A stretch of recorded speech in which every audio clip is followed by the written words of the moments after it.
प्रिय दर्शकों, अभी तक आप सभी ने वराह अवतार, वामन अवतार, मत्स्य अवतार, कूर्म अवतार, कश्यप अवतार, इन सभी के बारे में सुना होगा।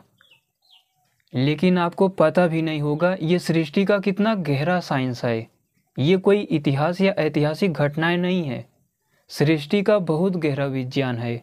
ये जो हम लोग सुनते हैं कि भगवान विष्णु जी ने मत्स्य अवतार लिया, मनु को एक छोटे से तालाब में एक छोटी मछली मिली जिसे उन्होंने कमंडल में रखा, बड़ी होती चली गई, फिर ले आके समुद्र में छोड़ दिए। उसके बाद जब पृथ्वी डूबने लगी, बाढ़ आ गया, तो भगवान विष्णु जी ने मत्स्य का अवतार लिया। इसी तरह आप लोग जानते हो कि वराह अवतार लिया था उन्होंने, वामन अवतार लिया था, 3 पगों से पूरी सृष्टि नाप डाली थी। इसी तरह कच्छप अवतार, समुद्र मंथन के दौरान उन्होंने कछुए का आकार लिया था। आप लोगों ने सोचा भी नहीं होगा ये सृष्टि का कितना गहरा विज्ञान है, कितना गहरा साइंस है। इसी के साथ साथ आज की इस वीडियो में मैं सृष्टि विज्ञान के उन सभी प्रतीकों की भी चर्चा करूंगा कि कैसे सृष्टि विज्ञान के आधार पर हमने हवन करना सीखा, विवाह करना सीखा, संतान उत्पन्न करना सीखा, युद्ध करना सीखा, कृषि करना सीखा। कहीं युद्ध आदि होते हैं तो वहाँ पर जब जीत कर उस राज्य को फिर राजा बनाया जाता है, उसका अभिषेक किया जाता है। ये सारी की सारी घटनाएं सृष्टि विज्ञान का है। हम लोगों ने उसे प्रतीक के रूप में समाज में व्यवस्था बनी रहे इन सब के लिए बना लिया। हो सकता है ये आप सभी के लिए एक नई जानकारी हो, इसलिए वीडियो को बहुत ध्यान से देखना। तो आइए जानते हैं। मैं हूं अद्वैत, आप सभी देख रहे हो ब्रह्मांड विज्ञान यूट्यूब चैनल। अभी तक आप सभी जानते होंगे कि प्राचीन काल में युद्ध होते थे, बड़े भयंकर युद्ध होते थे। उसमें अलग अलग प्रकार के राजा दूसरे देशों पर आक्रमण करते थे, पूरी धरती जीतकर आपस में बांटते थे, सुरक्षित रखते थे।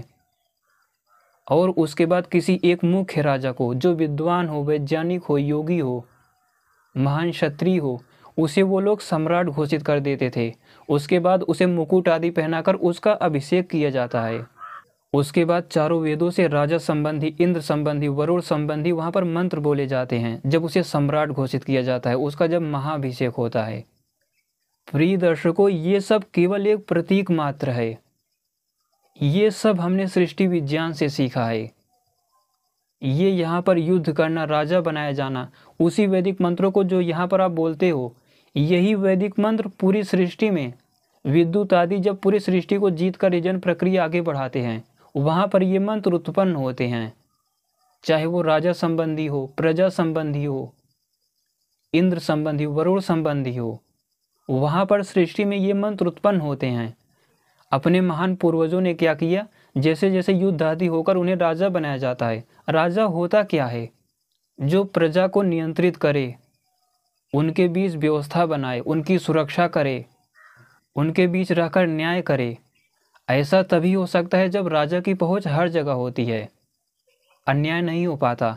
अब आप लोग समझ गए होंगे मैं बोल कहाँ से रहा हूँ। मैं विद्युत की चर्चा कर रहा हूँ, इंद्र तत्व की, जो प्राण, अपान और उदान का विशेष रूप से विद्युत की उत्पत्ति होती है। क्योंकि यही विद्युत हर जगह है जो पूरी सृष्टि को संचालित कर रहा है। असुरवादी को मारकर सृष्टि में प्रजाओं की रक्षा करता है, उनके बीच मर्यादा बनाता है, सृष्टि में दुष्ट पदार्थों को, असुर पदार्थों को, डार्क मैटर आदि को दंड देता है। प्रजाओं को भी जब गलत करते हैं, गलत मार्ग पर चलते हैं, तो वो दंड देता है। तो ऋषियों के ग्रंथों में आप लोग देखोगे, सृष्टि बनने की यजन प्रक्रिया जब कहीं रुक जाती है या फिर उसे आगे बढ़ाना होता है, बिखर गई होती है, वहाँ पर इंद्र, वरुण आदि तत्व जाकर युद्ध करते हैं, व्यवस्था बनाते हैं। इंद्र सूक्ष्म होने से और विद्युत से ही, क्योंकि सब कुछ बना हुआ है, इसीलिए इंद्र तत्व का महाभिषेक किया जाता है, उसे सम्राट कहा जाता है। और पूरी सृष्टि उसी इंद्र तत्व के नियंत्रण में हो जाती है। और वहीं पर अलग अलग वैदिक मंत्रों के द्वारा, मंत्र ही नहीं, अलग अलग सूक्त, ऋग्वेद, यजुर्वेद के अलग अलग बड़े बड़े सूक्त वहाँ पर उत्पन्न होते हैं जब इंद्र तत्व को राजा बनाया जाता है। विद्युत हर जगह है, फोटॉन आदि पार्टिकल्स नहीं कह सकते हर जगह है, लेकिन विद्युत हर जगह है। आप लोग ये मत समझिएगा कि राजा लोग भूमि को जीतकर अश्वमेध यज्ञ करते हैं। ये अश्वमेध यज्ञ, इंद्र तत्व जब सृष्टि को जीत लेता है, असुरों को भगा देता है, नष्ट कर देता है, वहाँ पर अश्वमेध यज्ञ किया जाता है।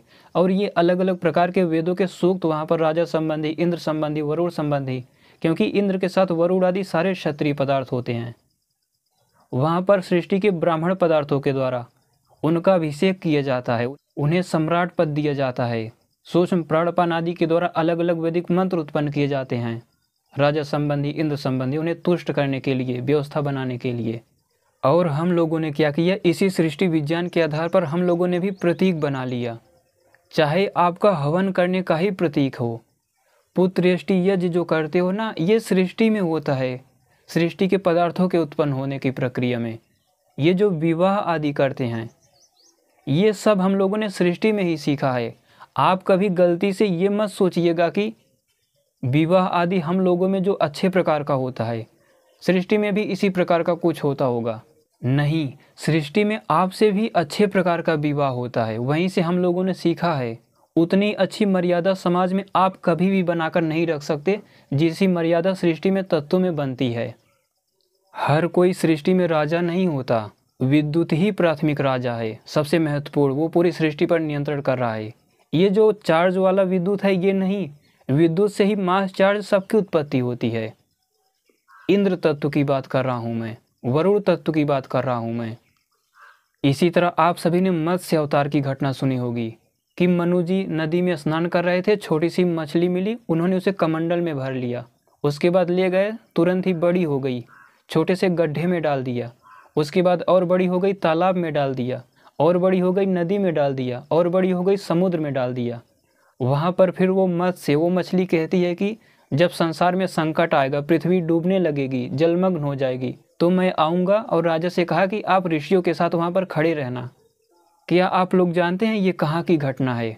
कभी इसी विज्ञान को आधार बनाकर एक यूनिफाइड थियोरी लिखी गई थी। ये पूरी की पूरी घटना सृष्टि विज्ञान की है। मनु कहते हैं मनस तत्व को, वहाँ पर जो ऋषि लोग आते हैं, ऋषि कहते हैं अलग अलग सूक्ष्म प्राणों को। ये जानते हो कब की घटना है? जब मॉलिक्यूल पार्टिकल आदि नहीं बने थे, उससे पहले की वैज्ञानिक प्रक्रिया है ये जो हम लोग कहते हैं कि भगवान विष्णु जी मत्स्य का रूप ले लिए। मत्स्य कहते हैं, विष्णु कहते हैं पर्शंतियोम को। वहाँ पर पर्शंतियोम की मत्स्याकार की गति होती है, जिस प्रकार की गति मछली करती है। ये अवतार होता ही क्या है? अवतार लेते ही क्यों हैं? अगर 2-3 महापुरुषों को छोड़ दिया जाए, श्री राम, श्री कृष्ण, तो उससे पहले के जितने भी घटनाएं आप लोग सुनते हो, वराह अवतार, कूर्म अवतार, ये इसी पर्शंतियोम की अलग अलग प्रकार से गति है। इस घटना को आप सभी सामान्य बिल्कुल मत लीजिएगा। हर बार पर्शंतियोम अलग अलग प्रकार से गति नहीं करता। जब ऐसी स्थिति होती है, इंद्र आदि तत्व भी वहाँ पर प्रक्रिया को आगे बढ़ाने में सक्षम नहीं होते। इंद्र, वरुण, विद्युत आदि का भी कोई वश नहीं होता। तब वहाँ पर पर्शंतियोम यानी ईश्वर की वहाँ पर विशेष कृपा होती है। ईश्वर पर्शंतियोम के माध्यम से उस पर्शंतियोम को अलग अलग प्रकार की गतियों से युक्त कर देता है। तो पूरा काल में जब सृष्टि बन रही थी, मॉलिक्यूल पार्टिकल आदि नहीं बने थे, वहाँ पर जब यजन प्रक्रिया रुक गई, इंद्र, वरुण आदि तत्व भी, वैदिक छंद भी मिलकर प्रक्रिया आगे नहीं बढ़ा पा रहे थे, तो ईश्वर की प्रेरणा से पर्शंतियोम ने मत्स्याकार की गति ली, जिस प्रकार की गति मत्स्य करता है। अवतार इसे ही कहते हैं। आपको हमेशा ये देखने को नहीं मिलेगा, 4 से 10 जगहों पर देखने को मिलेगा जब पर्शंतियोम की अलग प्रकार से गति होती है।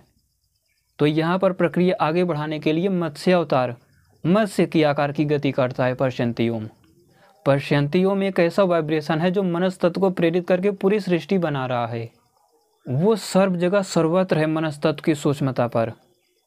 लेकिन सृष्टि व्यवस्था में प्रक्रिया आगे बढ़ाते हुए यजन प्रक्रिया को जब बढ़ाना होता है, बीच बीच में ऐसी स्थितियाँ आती हैं, उस समय भी उसका हर प्रकार की गति काम नहीं करती। तब वहाँ पर ईश्वर की प्रेरणा से वो मत्स्य की गति करता है, मत्स्य के जैसी गति। तो वहीं पर है, पृथ्वी कहीं डूब नहीं रही थी। उसके बाद जब मॉलिक्यूल, आयन, एटम सब कुछ उत्पन्न हो जाते हैं, तो ये उसी विज्ञान की घटना है। पृथ्वी कहीं डूब नहीं रही थी कि मनु ऋषियों को लेकर कहीं पहाड़ों पर चले गए। मनु कहते हैं मनस तत्व को, और ऋषि कहते हैं अलग अलग सूक्ष्म प्राणों को। वहाँ का ये विज्ञान है। इसी तरह जो आप लोग वराह अवतार कहते हो, भगवान विष्णु ने सुअर का रूप धर लिया, पृथ्वी को उन्होंने जल से बाहर निकाला। जल है आपा तत्व, एटम और आयनों को बोला जा रहा है। यहाँ पर भी पर्शंतियोम की अलग प्रकार से, यहाँ पर ईश्वर की विशेष कृपा होती है। ये भी कहीं यजन प्रक्रिया जब आगे नहीं बढ़ रही होती, या फिर दूसरे तत्वों को उत्पन्न करने के लिए नई प्रकार की यजन प्रक्रिया आगे बढ़ती है, तब वहाँ पर प्रशांतियोम अलग सामर्थ्य के साथ वहाँ पर कार्य करने लगता है। वहीं से इसे वराह कहा जाता है और एटमायन से वहाँ पर मॉलिक्यूल उत्पन्न हो जाता है, पृथ्वी तत्व की उत्पत्ति हो जाती है। ये है इसका विज्ञान। इसी तरह जो आप लोग कूर्म अवतार कहते हो, कच्छप अवतार कहते हो कि भगवान विष्णु ने कछुए का आकार रख लिया। समुद्र मंथन की घटना मैंने आपको बताई थी कि इसका किस प्रकार का विज्ञान है। तो उसी समय की प्रशांतियोम का ही ये अलग अलग वाइब्रेशन था। प्रशांतियोम को नारायण भी कहते हैं।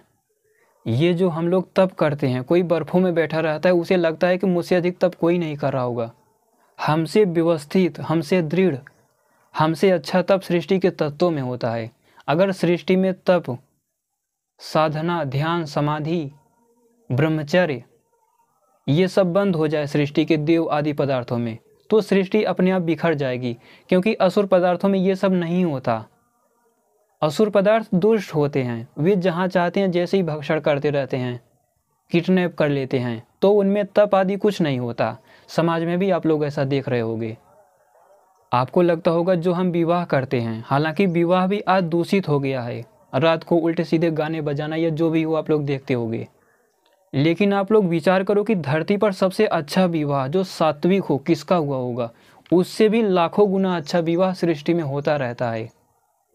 उससे भी अच्छी संतानें सृष्टि में पैदा हो रही होती हैं सूक्ष्म कणों आदि के रूप में। ये जो पुत्रेष्टि यज्ञ करते हैं, विशेष मंत्रों को बोला जाता है।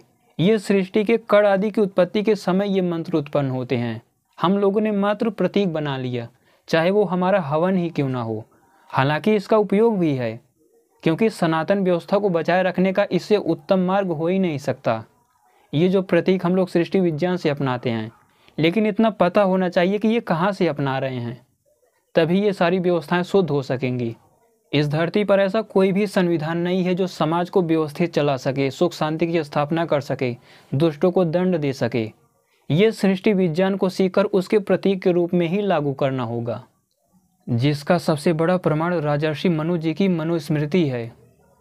प्रिय दर्शकों, ये जो आप लोग व्रत रखते हो, उपवास रखते हो, एक एक दिन का, 10-10 दिन का, आप सभी ने समाज में देखा होगा कुछ लोग व्रत रखते हैं, लेकिन वो बड़े अहंकारी होते हैं। उन्हें लगता है कि मैं इतना सात्विक हूँ, तप करता हूँ, व्रत उपवास रखता हूँ, मेरे जैसा कोई नहीं है। ये सारी प्रक्रिया हम लोगों ने सृष्टि विज्ञान से सीखी है, सृष्टि के तत्वों से सीखी है।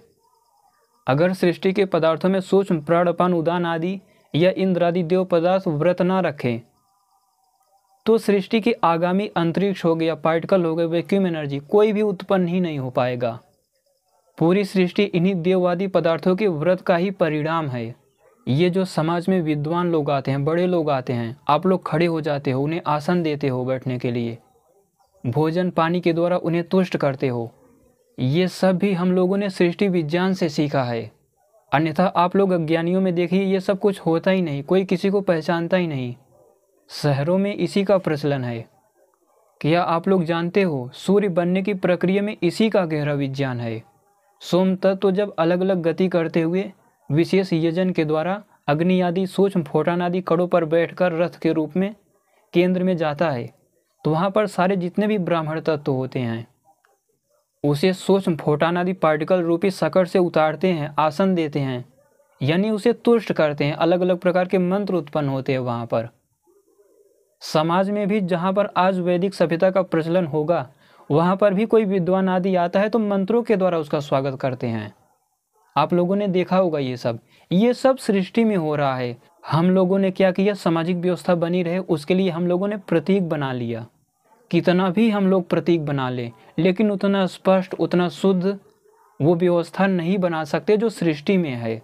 कोई ये मत समझिएगा कि मैं सामाजिक व्यवस्थाओं के आधार पर सृष्टि के तत्वों को विभक्त करके तुलना कर रहा हूँ। मैं ऐसा नहीं कर रहा हूँ कि समाज में अलग अलग वर्ण है, कार्य करते हो, कृषि आदि करते हो, तो सृष्टि में भी विभक्त करके बता रहा हूँ। ऐसा बिल्कुल नहीं है। मैं सृष्टि विज्ञान के तत्वों के आधार पर बताने का प्रयास कर रहा हूँ। जो प्राचीन समृद्ध सभ्यताएं थी, आज नहीं है, वो सभ्यताएं उसी से सीखी गई थी, उसी सृष्टि विज्ञान के आधार पर। वैदिक साइंस सबसे सरल है, इसमें कठिन कुछ भी नहीं है। बस आप लोग मन को शुद्ध रखिए, पवित्र रखिए, पूरी सृष्टि का ज्ञान आपको हो जाएगा। आप सभी के घर भी कृषि आदि होती होगी, खेती होता होगा। कितने ही लोग अहंकारी होते हैं कि मेरे पास इतनी ज़मीन है, इतनी खेती करता हूँ, समाज में सिर उठा के चलते हैं। सृष्टि में वैश्य रूपी पदार्थ भी व्यापार ही करते हैं, कृषि ही करते हैं। कृषि शब्द ही सृष्टि के तत्वों से आया है। अपने लोग तो कृषि आदि करते हुए जिसके पास ज़्यादा भूमि है अहंकारी हो जाता है, लेकिन सृष्टि के तत्वों में इस प्रकार की बाधा होती ही नहीं। वे जैसे ही अहंकारी आदि होते हैं, इंद्र आदि तत्वों के द्वारा दंड दिया जाता है उन्हें। फिर से वो कड़ों या वेब के रूप में जो विशेष क्षेत्र व्यापार के लिए रहता है, उसको इंद्र आदि तत्व छीन लेते हैं और सृष्टि के सूक्ष्म कण आदि या जो अच्छे सही प्रकार के पदार्थ हैं उन्हें दे देते हैं व्यापार के लिए। यही कारण है कि सृष्टि के भयानक भयंकर युद्धों के आधार पर राजर्षि लोग धरती को जीत लेते थे। ये युद्ध की परंपरा जब से बंद हुई है या जब जब बंद होगी तभी अधर्म बढ़ेगा। ये संभव ही नहीं है कि विद्वता के बल पर धरती का संतुलन बनाया जा सके, अन्यथा श्री राम श्री कृष्ण जैसे महान क्षत्रियों योगियों पर प्रश्न उठ जाएगा। एक बात और है, ये जो अलग अलग अवतारों की घटना आती है, आप लोग कहोगे कि मत्स्य अवतार हो गया, वराह, कूर्म, ये सब तो सृष्टि के पदार्थ हैं, पर्शंतियों की अलग अलग विशेष प्रेरणा होती है ईश्वर के माध्यम से। लेकिन श्री राम श्री कृष्ण कौन थे? देखिए, जैसे सृष्टि में यजन प्रक्रिया जब पूरी तरह विचलित हो जाती है, देववादी पदार्थों के नियंत्रण में नहीं रह जाती, ईश्वर को लगता है कि अब ये बिल्कुल नहीं बढ़ पाएगी, तो वहाँ पर ये सृष्टि विज्ञान के आधार पर मत्स्य, वराह आदि की गति होती है और सृष्टि में वो यजन प्रक्रिया ईश्वर की प्रेरणा से पर्शंतियों के द्वारा विशेष रूप से आगे बढ़ती है। ये सृष्टि की बहुत समृद्ध और वैज्ञानिक घटनाएं हैं। ये हमेशा नहीं होती, बीच बीच में ही होती हैं, जिसे ऋषियों ने समाधि में स्थित होकर जाना था। लेकिन जो श्री राम श्री कृष्ण थे, हर अवतारों की तो मुझे नहीं पता, ये जो बुद्ध अवतार या और भी जो कहा जाता है, लेकिन जो श्री राम श्री कृष्ण थे, जैसे सृष्टि में ब्रह्मांड के बनते समय वो प्रक्रिया रुक गई थी बिना ईश्वर के प्रेरणा के, अब आगे नहीं बढ़ सकती, अभी देववादी पदार्थों के द्वारा चलाई जा रही है, लेकिन उस समय ईश्वर की आवश्यकता थी, इसीलिए मत्स्य आदि के रूप में पर्शंतियों का कार्य अलग प्रकार से था। ठीक इसी प्रकार श्री राम श्री कृष्ण भी ऐसे ही थे। इन्होंने उस समय जन्म लिया था जब पृथ्वी हाथ से निकल चुकी थी, और ये लोग बहुत बड़े राजर्षि थे, वैज्ञानिक क्षत्रिय योद्धा थे। तो जैसे सृष्टि में पर्शंतियों अलग अलग प्रकार से कुछ विशेष स्टेप पर अलग रूप में कार्य करने लगता है, जिसे अलग अलग अवतार कह दिया गया, वैसे पृथ्वी पर ऐसी ऐसी भी स्थितियाँ आई हैं जब सब कुछ रुक चुका था, लग रहा था कि सनातन धर्म अब बचने की स्थिति में है ही नहीं, अब इस धरती पर कोई नहीं बचा सकता। ऋषि मुनि लोग भी निराश हो चुके थे कि पृथ्वी अब गई। उस समय श्री राम श्री कृष्ण जैसे महापुरुष आए थे, इसीलिए उन्हें भी अवतार कहा जाता है। आज तो श्री राम श्री कृष्ण से भी ज़्यादा आज स्थितियाँ और गिर चुकी हैं। अगर आप में से भी ऐसा कोई क्षत्रिय योद्धा होगा या राजर्षि बनने का लक्ष्य रखता होगा, पूरी सृष्टि को तत्व रूप में जानकर सारे दिव्यास्त्रों को यजन प्रक्रिया के माध्यम से सृष्टि से ग्रहण कर सकता है, युद्ध आदि करके पूरी तरह फिर से सनातन धर्म की स्थापना कर सकता है, तो मेरा विश्वास कीजिए, कोई ऋषि आपको भी अवतार ही कहेगा। उन लोगों का जन्म पहले से फिक्स नहीं था या ईश्वर ने नहीं भेजा था। उन लोगों ने इतना संघर्ष किया था, इतना मेहनत किया था, जिसका परिणाम आप लोग देख रहे हो। आज तक संसार उनका नाम नहीं भूल पाया, योगदान था। लेकिन मेरा विश्वास करो दर्शकों, आज स्थितियां उससे भी बदतर हो चुकी हैं, क्योंकि सृष्टि विज्ञान में हो रहे यज्ञ, तपस्या, विवाह आदि के आधार पर आज आप लोग समाज में देख ही रहे होगे कि आज क्या हो रहा है। तो ऐसा अगर आप लोग विचार भी करोगे, आपको लगेगा कि ये हो ही नहीं सकता। लेकिन जो संघर्ष करके, सामर्थ्य इकट्ठा करके ये सारे कार्य कर दे, सृष्टि का महान वैज्ञानिक बन जाए, मोक्ष को प्राप्त कर ले और युद्ध आदि करके फिर से सनातन धर्म की स्थापना कर ले, तो उसे भी अवतार ही कहा जाएगा। ठीक ऐसे ही इस पृथ्वी पर जब ऐसे ऐसे योद्धा जन्म लेते हैं, बहुत से ऐसे योद्धा थे। आप सभी श्री राम श्री कृष्ण को ही सब कुछ मत समझिए। राजर्षि भगवान सगर हो गए, राजर्षि अकंपन हो गए, महाराज भगवान नल हो गए, राजर्षि इक्ष्वाकु जी हो गए, उससे पहले राजर्षि भगवान मनु जी हो गए। ये लोग भी श्री राम से काफ़ी पहले के थे। ये भी पूर्ण वैज्ञानिक थे, योगी थे, समाधि में स्थित थे। लेकिन इन लोगों के समय ऐसी स्थिति नहीं थी। राजर्षि सगर आदि के समय तो काफ़ी स्थितियां बिगड़ चुकी थी, लेकिन श्री राम के समय तक तो बिल्कुल स्थितियां गिर चुकी थी। श्री कृष्ण के भी समय तक यही था। ऐसे सोचने पर आप लोग श्री राम श्री कृष्ण जैसे योद्धाओं का सामर्थ्य आपको पता चलेगा। और केवल युद्ध आदि करके सृष्टि का वैज्ञानिक बनकर धरती को ही जीत ना ले, बल्कि मर्यादा सिखाए। हर प्रकार से ये स्वतंत्र होते थे, बल में, सामर्थ्य में, ज्ञान विज्ञान में, योग में, तपस्या में ऋषियों के भी ऋषि थे। आप लोग ये समझने की भूल मत कीजिएगा कि क्षत्रिय थे इसका मतलब वैज्ञानिक कम होंगे, ऋषियों से तो थोड़ा बहुत कम ही होंगे। नहीं, महादेव शिव जी हो गए, श्री राम, श्री कृष्ण, ये लोग ऋषियों के भी ऋषि थे। ऋषि मुनि इनसे चर्चा करते थे अध्यात्म पर, सृष्टि विज्ञान पर। ये सभी नित्य मुक्त थे। तो उम्मीद करता हूँ मेरे साथ साथ आप लोग भी ऐसा बनने का लक्ष्य बनाओगे, जो जिस स्तर का है उस तरह से आगे बढ़ने का प्रयास करेगा। और नित्य प्रति कम से कम 1-2 घंटे आप लोग वैदिक विज्ञान पर दो ही, और एक कोई नोटबुक बना लो। ये जितना भी विज्ञान बता रहा हूँ शार्ट रूप में वहाँ पर लिख लीजिए आप लोग, अन्यथा भूल जाएगा। वैदिक छंदों वाली जो वीडियो है उसको भी लिख लीजिए, कितने छंद होते हैं, कौन सा रंग किस छंद में होता है, कण आदि कैसे उत्पन्न होते हैं, ये अलग अलग अवतारों का विज्ञान क्या है, महापुरुष क्यों अवतार कहे जाते हैं। जैसे सृष्टि में लग रहा था कि अब प्रक्रिया कोई नहीं बढ़ा सकता, जो होना था हो गया, अब यहीं से सृष्टि प्रलय में चली जाएगी। बनने से पहले ही प्रलय में चली जाती, वहाँ पर सृष्टि में मत्स्य आदि के रूप में पर्शंतियों का व्यवहार होता है।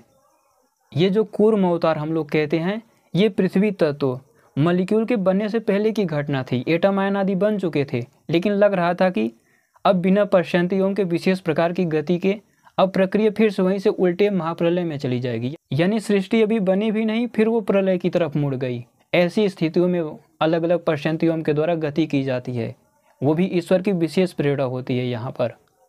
प्रिय दर्शकों, वैसे ये वीडियो मुझे अलग से विस्तार से बनानी थी, मत्स्य अवतार पर, वराह अवतार पर, कूर्म अवतार पर, यह सृष्टि में जो युद्ध होते हैं।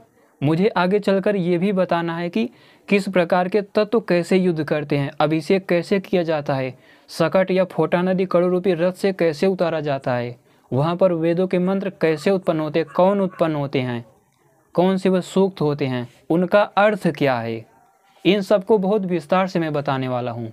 लेकिन अभी समय ना होने से मैं यहाँ से दूसरी जगह जा रहा हूँ, वहाँ से अब वीडियो बनाऊँगा 3 से 4 महीने, और पैसे इकट्ठा करके एक अनुसंधान केंद्र बनाऊँगा, तो वहाँ से और अच्छे से ये काम आगे बढ़ेगा। और आप सभी लोग हो गए या दूसरे लोग जो भी वीडियो आदि देखेंगे, वहाँ पर भी आके सीखेंगे, प्रयोग आदि भी करेंगे अपने सामर्थ्य के हिसाब से। तो इसके लिए मैं एक नया कदम उठा रहा हूँ, आप सभी भी इसके लिए मुझे सहयोग कर सकते हो, और इस चैनल से हमेशा जुड़े रहिएगा। तो यही है आज की जानकारी। वीडियो को पूरा देखने के लिए धन्यवाद।